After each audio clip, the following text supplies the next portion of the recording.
It's that time again. Let's have a chat.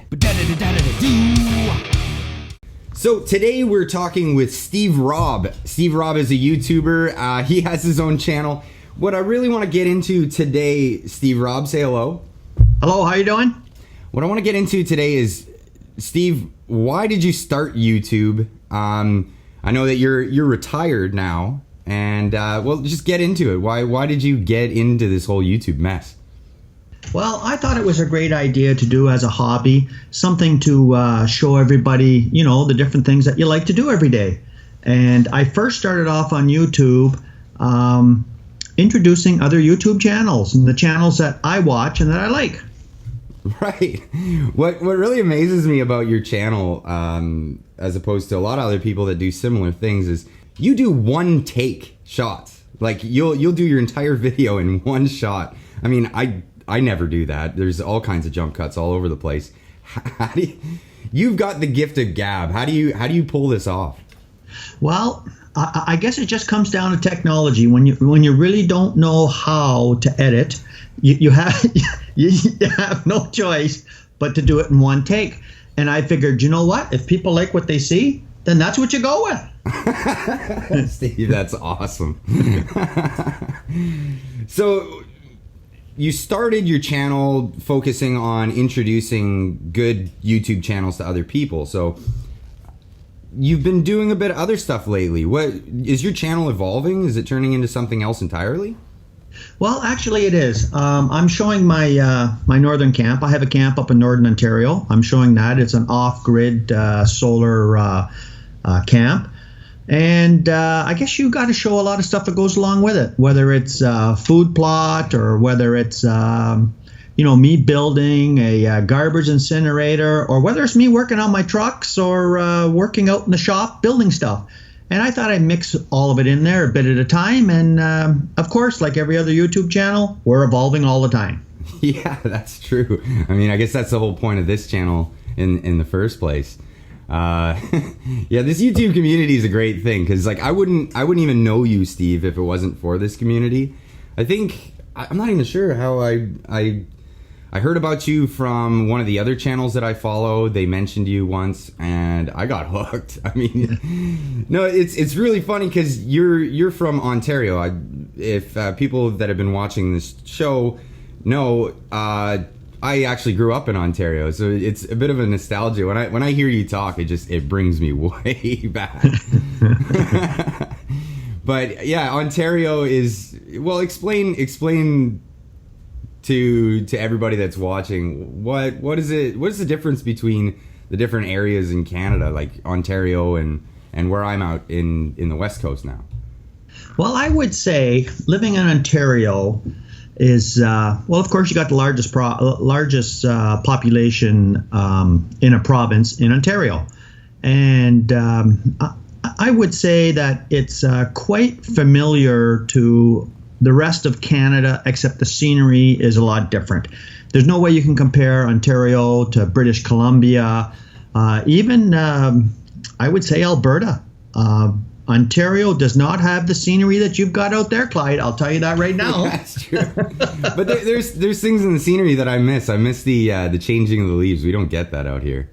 Really? I did not know that. Yeah, no, it's mostly coniferous trees out here, so it's you know, a lot of green, right? So and that lasts all year long. Yeah. I would say that I could not handle if I was living in an area where it was warm all the time. I enjoy the different four seasons, but I'm getting kind of tired of the cold weather now. So aren't we all? You know. Yeah, they do say that where I live in Canada, it's probably the most moderate place, but we do see all four seasons. Currently, we've got a lot of snow on the ground. This is probably one of the snowiest winters that I've seen, actually, Steve. This is it's incredible. So getting back to you, Steve, you're retired. What industry did you work in? Well, I worked for General Motors for 30 years on the assembly line, and I hated every day of it. And I decided that once I put in my 30 years, I'd retire. And I've been retired now for, I guess it's going to be 10 years this August the 1st. and I retired on the 30th year, the exact same day that I was hired on. I retired 30 years later. Wow, that's awesome. Now, it's funny because a lot of people think that YouTube is like a young man's game. It's for the young and the hip, but you're on here and you're successful with what you're doing. People seem to really like what you're doing. If you go to any one of Steve Rob's videos, you look down in the comment section and it is just stacked. You've managed to garner an audience for people who just seem to be into the same thing as you, Steve. Well, I would say I've kind of got a YouTube following of people probably within the same age range, anywhere between 35 and up. And I guess they're looking for things that maybe they've never seen before, or some of the things that I do in my shop that they might not know about. And of course, that comes with age. Like the older you get, the more you're going to know. So that's a good thing. You get to a certain point and then everything starts dropping off and you forget, right? That's right. and that's where the editing is, comes in handy. But I still haven't mastered the editing yet. And when you watch my videos, it's mostly me taking one take, and that's it. You see it, and that's what you're going to get. That's amazing, Steve. Actually, I'm going to work on what you're good at, and that's doing one takers, and I'll see if you can do some of the editing stuff like I do. maybe we can join forces and make a super channel. Well, it would be interesting, over the time, because remember, when I first started YouTube, and this is for all the people out there who are ever thinking about getting into YouTube, you have to know about computers, and you have to know about editing, and you have to know about filming, and you have to know about lighting. And of course, like I did videos on who my favorite producers are, and of course the Paps Boys, and you, Clyde, was right up there in the top notch as being my influence on how I film today. I appreciate that, Steve, but at the same time, I've been on this channel been influenced by a lot of other channels as well. So like when I started the YouTube thing, I wanted to put the best quality thing that I could put out. And it's so hard to do it in a timely fashion. You try to put out a big quality video once a month, and that's a task in itself. So I've been actually getting inspiration from guys like you and other channels that I follow, where I've been putting together videos with my cell phone and just see how well I can put that together. And I've seen it turned out pretty good. Like, are you putting the cell phone with the two rubber bands on your rear view mirror on Sundays? Yeah, well, I got that idea from Rob. If you watch some of the other interviews that I've done, some of the other chats, I got that idea from Rob, and I couldn't believe that it was that simple, because I put some really elaborate things into making videos. Yeah. And building rigs and all this stuff just to get the shot, and then it turns out all you got to do is take your cell phone and stick it on your rear view mirror. That's right. But I'm trying to do the opposite. I'm trying to get better at what I do, because it's like everything else in life. You try to do better, the more you're into it. And I find it's just a fantastic hobby. I encourage everybody to get into it.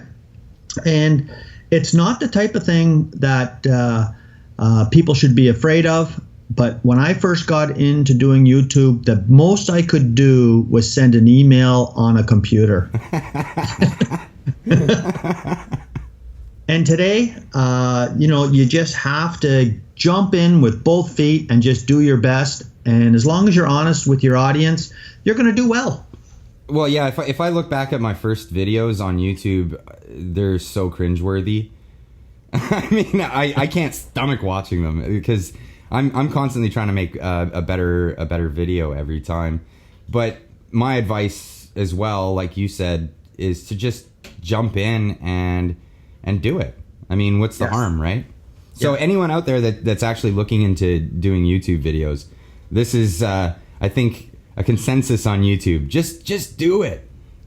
Yes, I agree. I agree. Just do it and have fun. That's the whole idea. Have some fun, enjoy yourself, and the rest is all, on the side, because you know what? If you like to get out there on YouTube, enjoy yourself, and put out some content that you like to do. Don't try and do what other people are doing. Do what you want to do, and people will watch what you want to do. So that's good advice anyways. I can't agree more. So, Steve, thanks for the chat. Next time we have you in, I'd like to talk a little bit about the tools that you have around the shop, and well, we'll just see about that. So, next time, guys, tune in, and we'll be talking with Steve Robb about tools and the tools he has and why he got them.